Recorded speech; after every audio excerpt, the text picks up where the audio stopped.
Ya, terima kasih Anda masih bergabung bersama kami di Power Breakfast di segmen Market Buzz. Ada beberapa agenda ekonomi yang patut kita cermati dari Amerika Serikat, testimoni Ketua Dewan Gubernur Fed, Jerome Powell, kemudian dari Inggris ada IHK Inggris di bulan Mei, kemudian secara month on month dan year on year. Kemudian dari emiten pemirsa ada PBSA yang akan masuk tanggal awal perdagangan nominal baru pasca stock split. Kemudian emiten lain seperti ASJT, ASLC, CFIN, CSAP, Hexa, HRTA, kemudian ada Cekon, kemudian ada LIFE atau Life, MFMI, PNBN, PUDP, dan Raja akan RUPS. Sekitar 12 emiten rencananya akan RUPS hari ini. Kemudian ada ASDM, akan KUM dividen tunai. Demikian juga dengan Duti, IGAR, kemudian SPTO juga akan KUM dividen tunai rencananya hari ini.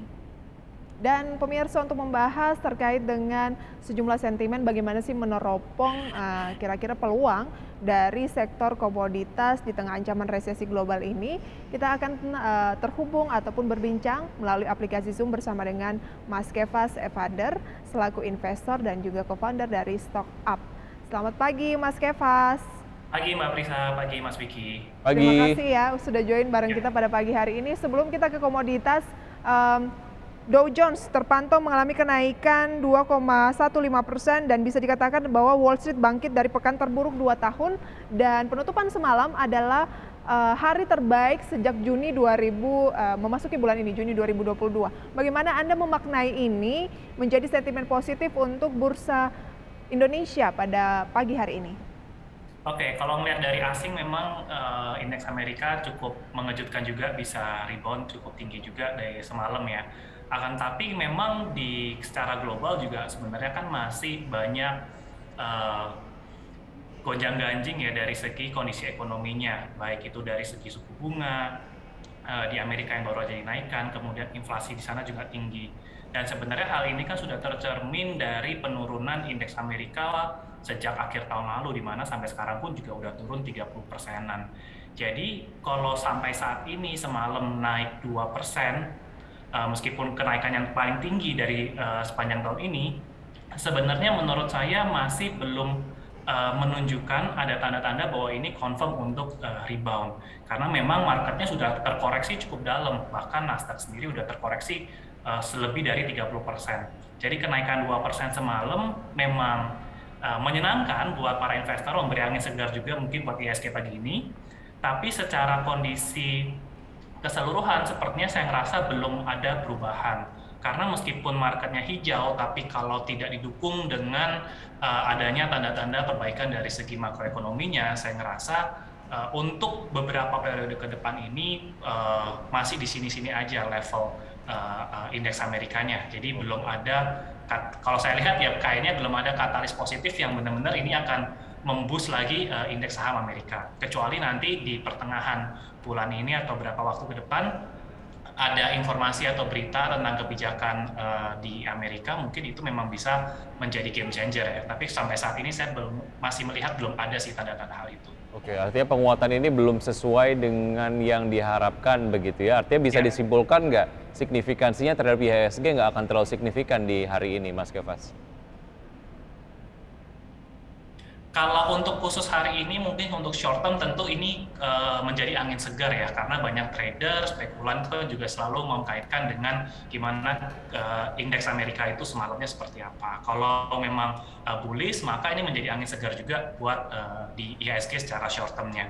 Jadi untuk short term yes mungkin akan ada dampaknya, tapi untuk medium to long term saya belum melihat ada signifikansi yang kuat untuk market IHSG. Artinya masih ada yang bisa dimanfaatkan secara jangka pendek gitu ya terkait dengan sentimen positif dari bursa Amerika. Oke. Berarti saat ini strateginya adalah lebih baik bermain jangka pendek saja terlebih dahulu, Mas Kefas. Iya, kalau untuk yang di IHSG-nya sendiri sebenarnya juga kalau saya melihat korelasinya agak nggak terlalu kuat juga nih untuk yang medium to long term-nya. Kenapa? Karena kalau melihat indeks Amerika kan udah koreksi 30% bahkan dari akhir tahun. Sedangkan di Indonesia sebenarnya kita koreksi ya koreksi tapi masih wajar lah, masih level 7 ribuan. Jadi lebih cenderung sideways, nggak kemana-mana untuk sekarang ini. Karena memang didukung juga dengan kondisi ekonomi di Indonesia yang lebih kuat ya. Kita ngelihat ya inflasi kita juga masih terjaga, suku bunga juga belum dinaikin. Jadi memang untuk beberapa bulan terakhir ini IHSG sama indeks Amerika ini kalau saya ngelihat nggak terlalu berkorelasi gitu ya, Oke. karena didukung faktor ekonomi Indonesia yang menunjukkan data-data yang kuat. Tapi Nah, Eropa kemudian pembukaan dari Asia juga rata-rata terkerek pada pagi hari ini. Apakah Anda tidak melihat ada peluang IHSG juga positif ataukah mungkin IHSG justru akan profit taking? kalau untuk IHSG untuk short term sih masih kuat ya. Tadi kayak secara tren juga IHSG kita trennya masih bagus, didukung dengan ekonomi yang kuat. Jadi untuk short term medium sih saya rasa masih punya peluang untuk menguat. Baik, oke. Kalau Anda tadi sampaikan bahwa kondisi fundamental Indonesia memang lebih baik lah jika dibandingkan dengan kondisi fundamental yang ada di Amerika Serikat. Apakah memang betul-betul tidak ada satu kebijakan preventif yang bisa dilakukan, mengingat ada satu concern terkait dengan pelemahan nilai tukar rupiah terhadap dolar Amerika Serikat? Apa yang perlu diperhatikan terkait ini, Mas Kefas? Oke, untuk secara keseluruhan memang pasti akan ada pengaruhnya. Kalau di Indonesia sendiri memang saat ini kan kita juga sedang mengantisipasi kebijakan Bank Sentral apakah akan ikut menaikkan suku bunga atau tidak.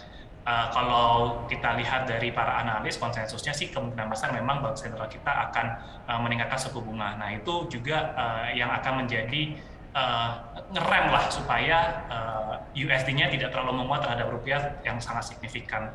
Nah kalau secara market memang pelemahan rupiah akan berdampak tidak begitu baik buat secara ekonomi kita, tapi memang kita harus mencermati nih kalau beli saham ya, mencermati mana emiten-emiten yang diuntungkan nih dengan kebijakan-kebijakan yang menggunakan misalnya ekspor menggunakan US dollar, maka itu kan emiten-emiten yang akan diuntungkan. Jadi Oke. kita harus pintar-pintar juga melihat emitennya.